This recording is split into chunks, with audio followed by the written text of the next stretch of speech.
কোনো বিষয় হলো ককরোচ জনতা পার্টি হলো ভারতের একটি জনপ্রিয় ব্যঙ্গাত্মক রাজনৈতিক আন্দোলন, যা মূলত সোশ্যাল মিডিয়ায় যেমন ইনস্টাগ্রাম ও বক্স অফিসে ব্যাপক আলোড়ন সৃষ্টি করেছে।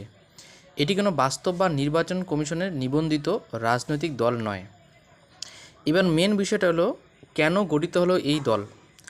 ভারতের সুপ্রিম কোর্টের প্রধান বিচারপতি সূর্যকান্ত একটি মন্তব্যে বেকার যুব সমাজকে আরশোলা বা পরজীবী বলে উল্লেখ করেছিলেন। এর প্রতিবাদে এবং যুব সমাজের বেকারত্ব ও ক্ষোভকে ব্যঙ্গাত্মকভাবে তুলে ধরতে 30 বছর বয়সী রাজনৈতিক কৌশলবিদ অভিজিৎ ডিপকে এই কাল্পনিক প্ল্যাটফর্মটি তৈরি করেন। মূলত মূল বিষয়বস্তু হলো যে বেকারদেরকে ককরোচ বলাটাই সবথেকে বড় ভুল হয়েছে, ঠিক আছে? নালে এত বড় ককরোচ জনতা পার্টি তৈরি হতো না। তো যাই হোক, তৈরি হয়েছে। আমরা 2-3 দিন থেকে ভালোভাবে দেখতে পাচ্ছি যে কীভাবে এটা ভাইরাল হচ্ছে এবং হচ্ছে।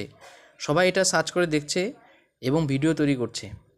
এই পার্টির প্রধান বৈশিষ্ট্য ও ইশতেহার কি বলছে, এই দলের সদস্য হতে গেলে নিজেকে বেকার বা অলস বলে দাবি করতে হবে। আচ্ছা, 5 দফা ইশতেহার মূলত বেকারত্ব, চাকরির সুযোগ, পরীক্ষা ব্যবস্থা এবং যুব সমাজের অধিকারের মতো বিষয়গুলো নিয়ে তাদের 5 দফার ইশতেহার রয়েছে।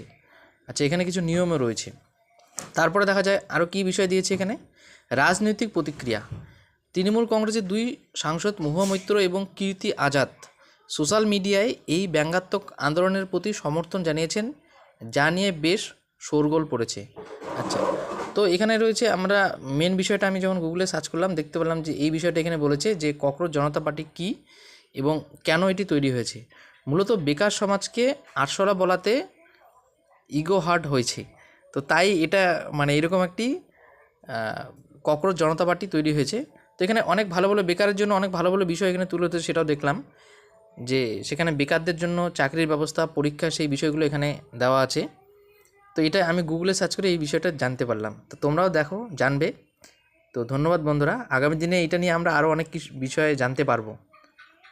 তো ধন্যবাদ।